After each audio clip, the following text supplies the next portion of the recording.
it is official. Meghan Markle and Prince Harry are saying ta-ta to royal life for good. After a year-long trial period, Buckingham Palace confirmed this morning that Meghan and Harry will not be returning as working members of the royal family. Yes, we know that the couple made their exit last March, but part of that deal that they made with the Queen was that they could change their minds, return to royal life after conducting a 12-month review. It's kind of hard to believe that that 1 year is now up, but those conversations have since been had, and Meghan and Harry have decided to close the door on that chapter of their lives.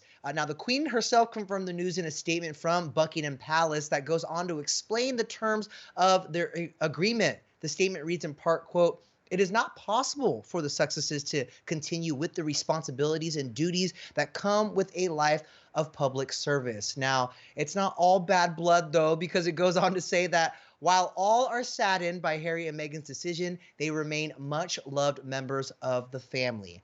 Meanwhile, Harry and Meghan responded with a statement of their own. A spokesperson for the couple tells ET, quote, "As evidenced by their work over the past year, they remain committed to their duty and service to the UK and around the world and have offered their continued support to the organizations they have represented regardless of official role."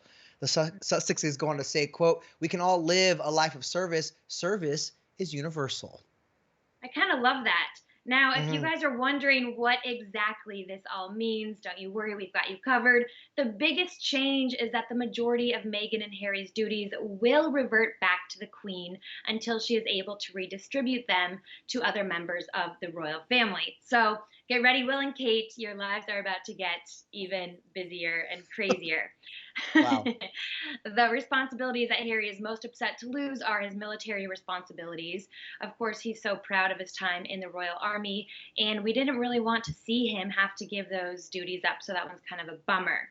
The others that will revert back to the Queen include the Queen's Commonwealth Trust, the Rugby Football Union, the Rugby Football League, the Royal National Theatre, and the Association of Commonwealth Universities. But it's not all bad. There's also a bunch of the couple's charities that have since confirmed their plans to continue working with them. Harry will, of course, keep the Invictus Games. It's a huge one for him since he founded the Games, as well as Well Childs, which helps seriously ill children get out of the hospital and return home. Megan, for her part, will get to keep Mayhu, it's an animal charity, and SmartWorks, which helps women dress and prepare for job interviews. So when it comes to their titles, this is another big question, Denny. They can keep their Duke and Duchess of Sussex titles, but they kind of have stayed away from using them anyways. Right. Harry has seemingly dropped the prince from his name, so he's kind of just going by Harry, even though his last name is technically Windsor.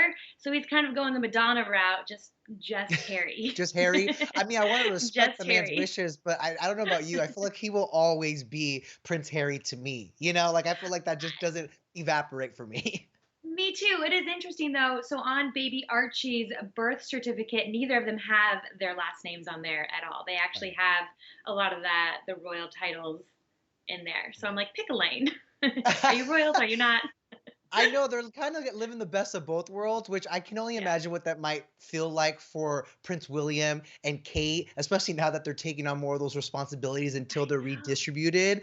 If I were them, I'd feel like, I don't know, like, wow, Harry and Meghan, you're too blessed then. Like, how lucky are you then because of where and when you were born in the line that you get to do this, But one It is kind con of unfair. it is a little unfair, it is. But, one con some might say about exiting as a working member of the royal family is that Meghan and Harry, and we knew this back when they announced the exit in March, but they are now completely financially independent. But Katie, let's face it here. They have plenty of ways they're already making money. They signed the deal with Harry Walker Agency for speaking deals, which means we'll likely get more speaking engagements from them, especially once life gets back to normal, post COVID. And then they also landed the major deal with Netflix. There's their Archwell Foundation, their charity organization. And also, we know that they live in a Montecito estate that is reported to be worth over $14 million. And they live next to Oprah. So I think it's going to be just Which is fine good. for Harry and Yeah. Meghan. But what the big question, of course, is what do we expect from them in the next year? And the one thing we do know, two things. The first is that Oprah will be sitting down with them for an exclusive sit-down interview, some unprecedented access to the couple. And royal expert Katie Nichol told ET earlier this week what we can expect. This is going to be a wide-ranging interview and that nothing is off limits. We're told Meghan will discuss motherhood, her philanthropy work, what it was like marrying into the royal family, and inevitably they're going to be talking about what it was like to leave the royal family. Let's not forget that this is really the first opportunity that the couple have had to put their side of the story across. Their side of the story has been told through many other voices, but not theirs. This, I'm told, is their moment to sit down to tell the truth in their own words. I And to cannot wait for see March 7th.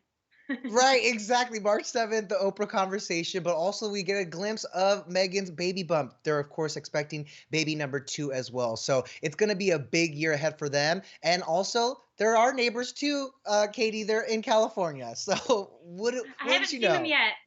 Not yet. I know. I can't wait Yeah. for COVID to be over. My eyes will be peeled.